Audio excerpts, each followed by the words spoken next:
Bismillahirrahmanirrahim. Assalamu alaikum wa rahmatullahi wa barakatuh. 5 R's, the alphabet R, जो हमारे relationship repair में हमारी help करते हैं. नंबर 1, जब आपका कोई मसला हो जाए आपके ज़ौज के साथ, तो आप सबसे पहले तो रिकग्नाइज़ करें कि हाँ मसला हो गया है, हाँ हमारी लड़ाई हुई है. अब ये मैंने क्यों कहा है? क्या हमें नहीं पता होता कि हमारी लड़ाई हुई है? हमें पता होता है, लेकिन हम यूजुअली पता क्या कहता है, उसका दिमाग ख़राब हुआ था, बोलना शुरू कर दिया उसने, ऐसे ही खाम में बात का पतंगड़ बना दिया. उसे ज़रूरत क्या थी ये कहने की? नहीं. लड़ाई 2 लोगों की होती है. एक खाम में आके दीवार से टकरे नहीं मार रहा, आपको सींगे नहीं मार रहा, आप ही के साथ उसकी लड़ाई हुई है. और चाहते ना चाहते हुए ये बात हमें जितनी मर्ज़ी बुरी लगे, हमसे कुछ ऐसा हुआ या नहीं हुआ है, लेकिन उसका परसेप्शन है कि इसने कुछ किया या नहीं किया है, जिसकी वजह से वो आप ही से आके लड़ रहे हैं. ऐसा नहीं हो सकता कि आप यूं ऐसे बैठे हुए थे और उन्होंने आके आपसे लड़ना शुरू कर दिया. अब कोई कहेगा नहीं, ऐसे पागल लोग भी होते हैं, और मैं मानती हूँ ऐसे पागल लोग भी होते हैं. लेकिन उनका परसेप्शन उस वक्त शायद ये था कि ये ऐसे क्यों बैठा हुआ है जबकि मैं सामने बैठा हूँ, मुझे टेंशन क्यों नहीं दे रहा. I don't know your situation, but you सबसे पहले यू रिकग्नाइज कि डिस्कनेक्शन था दोनों में. कोई डिस्कनेक्ट था जिसकी वजह से शैतान को जगह मिली वसवास को डालने की. अब यहाँ पे एक साइड नोट में ये देता हूँ, देखें, शादीशुदा होने का मतलब ये हरगिज़ नहीं है कि आप लोग जॉइंट हैं. कोई जॉइंट नहीं है आप हर वक्त. आप लोग 2 अलग लोग हैं जो साथ साथ ज़िंदगी गुजार रहे हैं, अपनी सोच, अपने मिजाज, अपने टेम्परामेंट्स के हैं. लेकिन फ्लूडिटी ये है कि आप लोग एक दूसरे को एक्सेप्ट कर रहे हैं, एक दूसरे का इन्फ्लुएंस एक्सेप्ट करते हैं, एक दूसरे के साथ को एक्सेप्ट करते हैं, एक दूसरे के बैगेजेस आपके साथ क्रॉस ओवर होते हैं. आप उन चीज़ों को एक दूसरे का भार आप उठाने की एग्रीमेंट में होते हैं, राइट. तो जब किसी भी किस्म का आर्ग्यूमेंट होता है या किसी भी किस्म की कोई लड़ाई या किसी भी किस्म का कोई डिसएग्रीमेंट होता है, तो वो डिसकनेक्शन की वजह से होता है. ये एक नॉर्मल बात है. हमारे बच्चों के साथ अगर आर्ग्यूमेंट या लड़ाई होती है तो किसी डिसकनेक्शन की वजह से होती है, राइट. अब उसमें आप क्या करते हो कि उसमें फिर आप ओपननेस क्रिएट करते हो. नंबर 2 फिर पॉइंट है कि आप रिस्पॉन्सिबिलिटी लेते हो. आप रिस्पॉन्सिबिलिटी क्या लेते हो? अब मैं ये नहीं कह रही अपने आप को सेल्फ शेम करना शुरू कर दो, कहते हैं हाँ मेरी ही कोई गलती होगी इस वजह से, या नहीं इसी का दिमाग ख़राब है इस वजह से. नहीं, रिस्पॉन्सिबिलिटी का मतलब ये है कि देखो, मैं ब्लेम नहीं कर रही इसको या उसको, मैं ये देख लेता हूँ कि मैं क्या बेहतर कर सकती हूँ या क्या बेहतर कर सकता हूँ, या इसको मेरी कौन सी बात बुरी लगी. कम से कम ये जानने का जो रिस्पॉन्सिबिलिटी है वो मेरी है कि क्या बुरा लगा, क्या चीज़ है जो तंग कर रही है, किस चीज़ की वजह से तुम्हें परेशानी हो रही है, राइट. ओके. फिर नंबर 3, रिमोर्स. अब रिमोर्स का मतलब ये है, ख़वातीन को तो रिमोर्स का मतलब बहुत ही अच्छी तरह से पता होगा, और जो अच्छे मर्द हजरात हैं जो अपनी बेगमात से वाकई में बहुत प्यार करते हैं और बड़े मान से उनके साथ ज़िंदगी गुजार रहे हैं और खुश हैं, उनको रिमोर्स होता है कि यार ऐसी खाम में छोटी सी बात को मतलब इतना बढ़ा दिया, ऐसी मेरे मुँह से ये बात गलत बात निकल गई, यार मैंने क्यों उसको परेशान किया है. होता है हर इंसान को जो अपने रिलेशनशिप में बेहतरी लेकर आना चाहता है, उसको रिमोर्स होता है. तो ऐसे में आप सिंसियर अपॉलॉजी कर देते हो. आप कहते हो कि यार for human weakness, I am really sorry. ये नहीं कहते बस तुम्हें पता तो है मैं ऐसी ही हूँ, पता तो है तुम्हें मैं ऐसा ही हूँ, मैं यही हूँ. जब आप ये कहना शुरू कर देते हो ना, तुम्हें पता तो है कि मैं ऐसा ही हूँ, तो आप जो नहीं कह रहे हो वो ये है कि मैं बेहतरी नहीं लाऊंगा अपने अंदर, इस रिश्ते को संवारने में मैं कोई बेहतरी नहीं लाऊंगा, मैं ऐसा ही हूँ, मुझे ऐसे ही एक्सेप्ट करो. ये हम जब कह रहे होते हैं तो क्या हम वाकई में सच कह रहे होते हैं? एक होता है कि हमें खुद अपने ऊपर यकीन नहीं होता कि हम बेहतर हो सकते हैं. दूसरा ये होता है कि हम चाह रहे होते हैं कि यार प्लीज़ मुझे मत चेंज करो.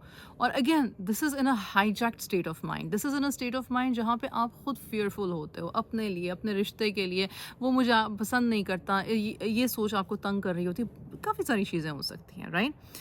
नंबर 4 ये है, आप रीअश्योर करते हो. आप रीअश्योर किस तरह से करते हो? जब आपने ये सारे स्टेप्स कर लिए ना, जब आपने रिफ्लेक्शन कर लिया, आपने रिमोर्स कर लिया, आपने रिस्पॉन्सिबिलिटी ले ली, तो चौथा स्टेप जो रीअश्योरेंस है वो खुद ब खुद आ जाता है, क्योंकि अब आप अपने अल्फाज से, अपनी मौजूदगी से कह रहे हो कि देखो, I am here, I am 100% in this relationship, I'm 100% committed to you, I love you, I respect you, I am grateful to Allah subhanahu wa ta'ala for you. तुम हो और तुम मेरे लिए हो और मैं तुम्हारे लिए हूँ. ये रीअश्योरेंस जो है ये पहले 3 स्टेप्स से ही आ जाती हैं.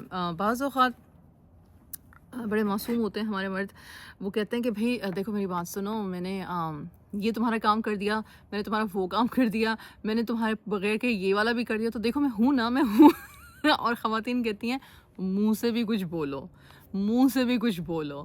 تو ری ایشورنس آپ کی صرف آپ کی وائف کا جو فزیکل لوڈ ہے اس کو کم کرنے سے نہیں ہوتی، ان کی طرف دیکھنا، اسمائل کرنا، ان کو ری ایشور کرنا that I love you, that I am here for you, یہ بھی بہت ضروری ہوتا ہے. میں نے کسی اور ویڈیو میں بھی یہ بات کی تھی کہ یا ہم صرف لپ سروس کرتے ہیں یا آپ ایکشنز کرتے ہیں اور لپ سروس نہیں کرتے ہیں، اور اس وجہ سے اب سامنے والا جو ہوتا ہے ہمیں لگتا ہے کہ کبھی خوشی نہیں ہو سکتا یا انگریٹفل ہے. نہیں، یہ پورا پیکیج ہے. Lip service with action is extremely important, and this is not, یہ صرف میاں بیوی کی بات نہیں ہو رہی، یہ ہر ریلیشن شپ میں. ہمارے پیرنٹس ہیں، بزرگ ہو رہے ہیں، ہم ان کی آسانیوں کے لیے بہت ساری چیزیں کر رہے ہیں، ٹھیک، لیکن ہم ان کی طرف دیکھ کے، ان سے اسمائل کر کے ان کا شکریہ نہیں کرتے، ان کی کوئی اچھی بات یاد کر کے ان کے ساتھ ان کا ہاتھ نہیں چومتے، ان کا ماتھا نہیں چومتے، ان کو گلے سے نہیں لگاتے، تو ان کو یہی فیل ہوتا جاتا ہے کہ بس یہ کر رہے ہیں، ہم ان کے گلے پڑے ہوئے ہیں اس لیے یہ کر رہے ہیں.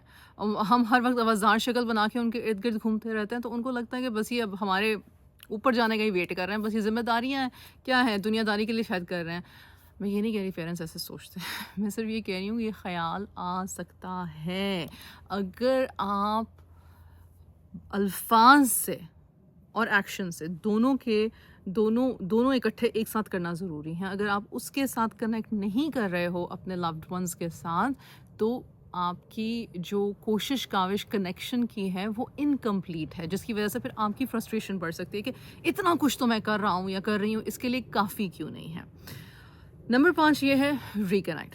ریکنیکٹ کیا ہے؟ ظاہر سی بات ہے اب آپ نے سارے یہ کام کیے تو خود بخود جو ہے آپ ایموشنلی ریکنیکٹ ہو گئے، آپ نے کوالٹی ٹائم اکٹھے اسپینڈ کیا، آپ نے بات چیت کی، آپ نے اپنے بانڈ کو اسٹرانگ کیا، اور آپ کا مسئلہ جو ہے وہ حل ہو گیا.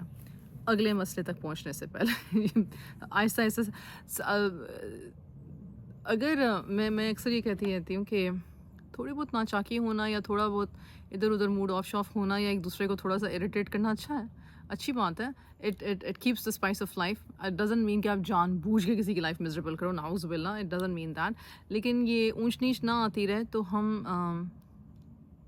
اوتھینٹک نہیں رہتے اور ہم فار گرانٹیڈ لیتے ہیں اور ہم بور ہو جاتے ہیں. تو اللہ سبحانہ و تعالیٰ کو پتہ ہے کہ انسان کیسا ہے، انتہائی شودا اور نہ شکرا اور بلکڑ چیزیں بھول جاتا ہے. سو یہ چیزیں ایک طرح سے بلیسنگز ہوتی ہیں. 5 باتوں کو پھر سے ریپیٹ کر لیتے ہیں. نمبر 1، یو ریکگنائز کہ مسئلہ ہے، آپ سے ہو سکتا ہے کچھ ہوا ہو جانے انجانے. نمبر 2، رسپانسبلٹی لیں کہ دیکھو میں رسپانسبلٹی لیتا ہوں، مجھے شاید یہ بات نہیں کرنی چاہیے تھی، یا تمہاری اگر مجھ سے یہ ایکسپیکٹیشن تھی مجھے نہیں پتا تھا، ہو گیا. نمبر 3، ریمورس، یار I really can see you in this مطلب اس طرح سے مجھے اچھا نہیں لگتا کہ ہم دونوں اس طرح سے ایک دوسرے کے ساتھ بیہیو کر رہے ہیں. اچھا اگر تمہارے ذہن میں ہے کہ میں نے کچھ غلط کیا اور مجھے نہیں سمجھ آ رہا تو پلیز مجھے بتاؤ، کیونکہ I want to mend this relationship. Number 3، reassure کہ میں 100% آپ سے کمیٹڈ ہوں، آپ میرے لیے امپورٹنٹ ہو، رائٹ. اور نمبر 5 یہ کہ ریکنیکٹ. جب یہ ساری باتیں ہو جاتی ہیں تو کنیکشن خود بخود بن جاتا ہے، آپ کا مسئلہ ریزالو ہو جاتا ہے، آپ اچھی طریقے سے بات چیت کرتے ہو، اپنی بات سمجھاتے ہو، and you get to the solution of the problem. I hope ان شاء اللہ تعالیٰ یہ 5 آورز جو ہیں یہ ہمارے کام آئیں گے. اگین مائی میسیجز، ایک دفعہ سننے سے کچھ نہیں آتا. Please write it down, practice it, discuss it with your loved ones, so that ضروری نہیں کہ صرف میاں بیوی ڈسکس کریں، یہ ہمیں ہمارے بچوں کے ساتھ بھی ڈسکس کرنا چاہیے. Discuss it with your children. میں نے آج یہ پریکٹس سیکھی ہے، let's implement in to our family life. اس سے کیا ہوگا، بچوں کو بچپن سے یا جوانی سے پتہ ہوگا، انہوں نے بھی تو کسی کا میاں یا بیوی بننا ہی ہے نا، ان کو پھر ریلیشن شپ کانفلکٹ کو ریزالو کرنا آسان ہو جائے گا. اوکے بس السلام علیکم، جزاک اللہ خیر.